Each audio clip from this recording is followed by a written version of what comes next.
এই নতুন সরকারটি এসছে আজকে অলমোস্ট ১০ মাস পেরিয়ে গেছে। আপনি আমাকে বলেন তো নির্বাচন কবে হবে বা কোন সময়ের মধ্যে হতে পারে? এই ব্যাপারে কি কারো কোনো স্পষ্ট ধারণা আছে? রাজনীতিতে যখন ক্ল্যারিটি না থাকে তখন যেটা হয় সেটা হচ্ছে অনেক রকম গুজব আমরা চারপাশে শুনতে পাই। আপনি দেখবেন অনেক ইউটিউব চ্যানেল আছে, অনেক বক্তা আছেন, টক শো গুলো চলছে।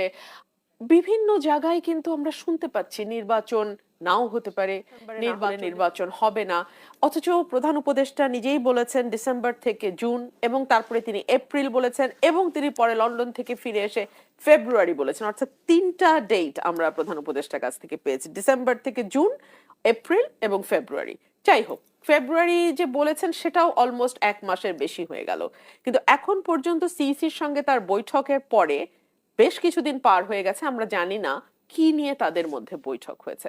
আমরা আশা করেছিলাম, রাজনৈতিক দলগুলো আশা করেছিল, কর্মীরা আশা করেছিল, নেতারা আশা করেছিল, সমর্থকরা আশা করেছিল, ভোটাররা আশা করেছিল, সর্বোপরি দেশের মানুষ আশা করেছিল যে এই জায়গা থেকে একটা নির্বাচনের তারিখ হয়তো আসবে, বিকজ সিইসি এবং চিফ অ্যাডভাইজার রুদ্ধদ্বার বৈঠক করেছেন, ঘন্টাব্যাপী আলোচনা করেছেন।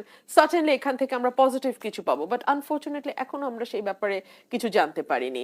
আর জামাতে ইসলামের ব্যাপারে যেটা উনি বলেছেন যে ওনারা আগানো বা পেছানো কোনোটার কথা, ফটোকার্ড কয়েকদিন আগে বের হয়েছিল যেখানে জামাত বিভিন্ন সময় নির্বাচন নিয়ে বিভিন্ন কথা বলেছে। কখনো তারা বলেছে ঠিক মতো পরিবেশ তৈরি না হলে কিভাবে নির্বাচন হবে, কিছুদিন আগেই বলেছে যে এখন যে পরিবেশ সেটা নির্বাচন হওয়ার মতো না। এর আগে বলেছে রমজানের আগে হলে ভালো হয়, কোনো অসুবিধা নাই।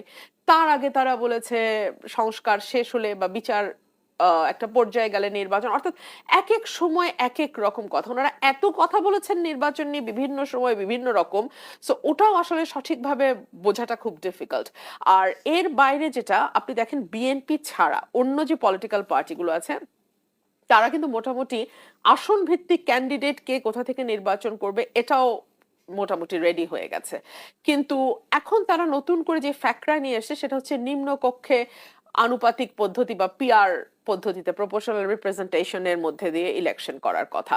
সো এই যে নানান রকম বিষয় সামনে নিয়ে আসা, কখনো আইন শৃঙ্খলা পরিস্থিতি খুব ভালো নয়, কখনো পিআর পদ্ধতি, কখনো জুলাই সনদ আগে হতে হবে, কখনো সংস্কার শেষ করতে হবে, কখনো বিচার একটা প্রক্রিয়ায় আসতে হবে, তারপরে নির্বাচন। এই যে এক একটা যদি কিন্তু ইফস অ্যান্ড বাটস এর খেলা, এটা তো 9 মাসে শেষ হয়নি। সো আমরা কি করে আসলে আমাদের পরিকল্পনাই বা ঠিক করব, কি করেই বা আমরা দলগতভাবে বলেন বা প্রার্থীগতভাবে বলেন, আমাদেরও তো একটা রেডি হওয়ার ব্যাপার আছে, আমাদেরও তো একটা কৌশল নির্ধারণের ব্যাপার আছে, আমাদেরও তো একটা নির্বাচনী প্রস্তুতির ব্যাপার আছে। সো এই জায়গাগুলো এখনো আমাদের কাছে ক্লিয়ার না। আমি খুব ভালো জানি না, বাট আমি প্রশ্ন করছি ভাইয়া জানেন কিনা, আমাদের কি ভোটার তালিকা, শুদ্ধ ভোটার তালিকা কি কমপ্লিট হয়েছে? আমি যতদূর জানি এখনো ভোটার তালিকা হালনাগাদ শেষ হয় নাই। এখনো সীমানা নির্ধারণের বিষয়টা এখনো পেন্ডিং আছে, এখনো সেটাও কোনো ফয়সালা হয় না। এই বেসিক কাজগুলোও কিন্তু এখনো কমপ্লিট লেভেল হয় নাই। প্লেইং ফিল্ড কি আছে? মানে জামাত যেটা বলছেন নাই, আপনাদের কি মনে হয়? জামাত ভালো বলতে পারবে কেন তারা বলছে লেভেল প্লেইং ফিল্ড নাই, বিকজ এই নির্বাচন কমিশনের অধীনে তো কোনো নির্বাচন হয় নাই, এই সরকারের অধীনেও কোনো নির্বাচন হয় নাই।